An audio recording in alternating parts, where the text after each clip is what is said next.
madasha wadaaga aan u mahadceliyo madaxweynaha dowladda Puntland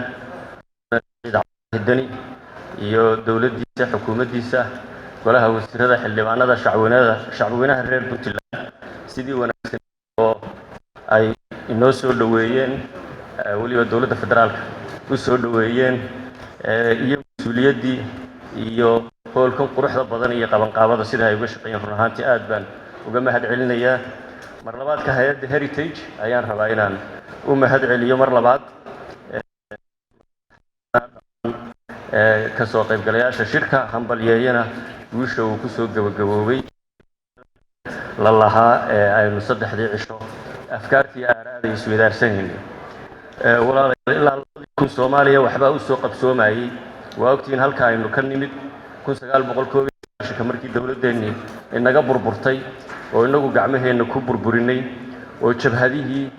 iyo xaaladii aynu ku sugnay aynu ogeyn waxaynu galnay 10 sanadood oo dhib ah qax ah burbur ah dagaal ah labadii kun wax wanaagsan baa magacii Soomaaliya madaxweyne xukuumad adareyskii baa inoo soo noqday ilaa 2004 wax fiican baa inoo soo qabsaday 2004 haddana kaleenu galno dawladnimo iyo dawlad dhis 2006 madaxtooyada dawladda timid qiimo kasta ha ku baxdo laakiin dawladda ay noo qaaday haddana 2009 afkaarihii kala duwanaa inaynu haddana horumar weyn qaadan gaadhno ayaa inoo qabsoomay 2012 ilaa 2013 nidaamka federaalka dastuurku meel gaar iyo dawladihii xubnaha ka ahaa dawladda federaalka ayaa mar haddana inoo qabsoomay 2016 ama 17 waa meesha afartaa sanadood dabadka weyn ee ballaaran ee dalkan uu ka hirgalay dhinaca dhaqaalaha dhinaca siyaasadda loo dhan yahay dhinaca amniga dhinaca arrimaha bulshada oo cusbitaallo xamar aynu gacanta ku hayno oo adeeg caafimaad COVID-19 gurmadkii aan ka samaynay oo kaliya ayaa warbixin waxqabadka dawladda aad haddii looga sheekeeyo cusbitaallo maanta aqbali kara xanuunada oxygentii leh oo dhakhaatiirtii iyo adeegiiba ku yihiin ayaa suurtagalay dawladdiiba 30 iskuul ku dhawaad gacanta dawladda ku soo noqday maanta adeegii waxbarashada ee ilmaha ama askarigu dhalay ama danyarta ah waxbarashada aanu soconnaa in ilaahay idinkiisa aynu gaadhno dhaqaalihii baa ogtihiin kobaca weyn ee aynu samaynay miisaaniyad 70 milyan miyaan idhaahdaa ama kay 100 iyo wax aan ka badnayna ilaa nus bilyuun maanta 500 milyan laakiin haddana waxaynu u baahannahay 10 bilyan 15 bilyan inaan gaadhno si baahiyaha bulsho aynu u doono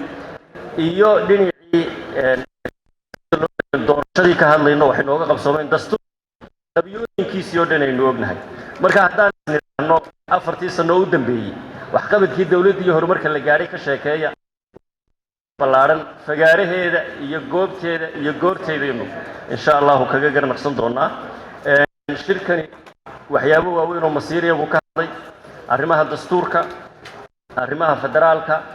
doorashooyinka iyo amniga dhowrka qaybood ee kala duwan bana si wanaagsan oo ballaaran oo qoto dheer baa khubaradii iyo aqoonyahankii iyo siyaasiyiintii madaxdiiba ay uga hadleen ugana doodeen waxaan isleeyahay wax wanaagsan baa warbixin fiican baa insha Allah inooga soo bixi doonta halka maanta aynu taagnahay 2024 sidaynu dastuurka ku meel gaarka uga bixin lahayn wax badan waa laga yiri dalkeenu hore ugu sii qaadi lahaa laakiin maanta meel baa ina xoqanaysa waa doorashadan taagan 2021 ee ay tahay inay u dareerno waxaan doonayaa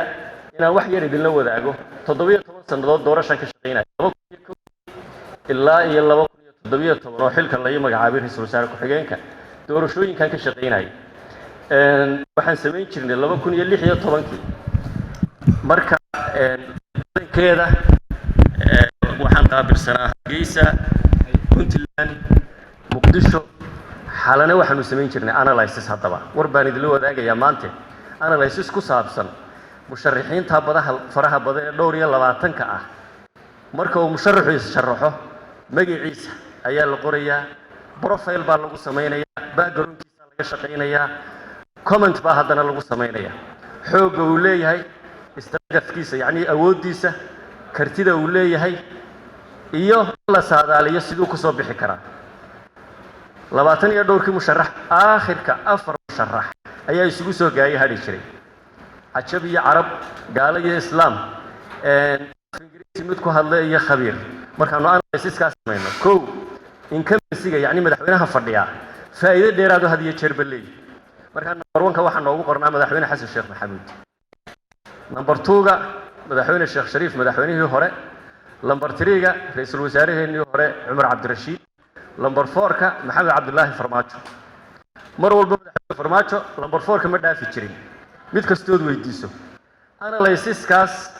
marka tirooyinkii la isu geeyo, doorashooyinkana tyranny of numbers bay dhahdaan, yacni sida ay isu bedeli karaan laxdada u dambaysa.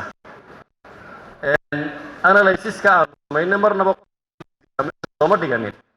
madaxweyne farmaajo ayaa ku guulaysanaya madaxweynenimada. sidii ay wax u dhaceen waa ogeyn, aan isu dardaar warinin meesha madaxweynenimada cidda ilaahay calaf ugu dari doono ilaahay baa og. aynu ka shaqayno uun in aynu si nabad ah ay inoogu qabsoomaan doorashadu, oo aan dardaar warinteena aynu maaragtay kalsooni dheeraadana isgelino, ku kalsoonaano broseska iyo tubta in afkaarta la isku daray nabad ku dhacdooda. waa wax loo wada baahan yahay. waxaan aad u ayidayaa taageerayaana hadalkii madaxweyne sheekh shariif ee ahaa fowdo ayaanu ka nimid, meel dheer baanu ka nimid, fowdana dooni mayno in doorashadaasi nabad inoogu dhacdo, si nabadahna loogu dareero. faa'iiday u wada tahay qof kastoo Soomaaliya. maanta halkaynu soo madaxweynahaas tacabka ugu weyn iyo tacab qaran ku lahayd run ahaantii. marka aan ka wada shaqayno sidee baynu isgoyskaa maanta aynu taagannahay aynu uga talloonaa. waa madaxweyne qorqorna ka hadlay tabashooyinkii iyo afkaarta kala duwan la daweeyo oo laga wada hadlo. waan bogaadinaya dadaalka madaxweyne Siciid Cabdullaahi Deni iyo madaxweyne qorqor iyo afkaarta kala duwaneed ee dalka horudhiskiisa qaybta qaadanaysa shirweynahan ka soo baxday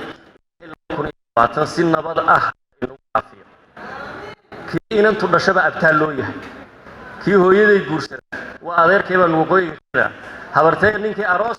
adeerkay le waa mahadsantihiin. wassalaamu calaykum warahmatullahi wabarakaatuh.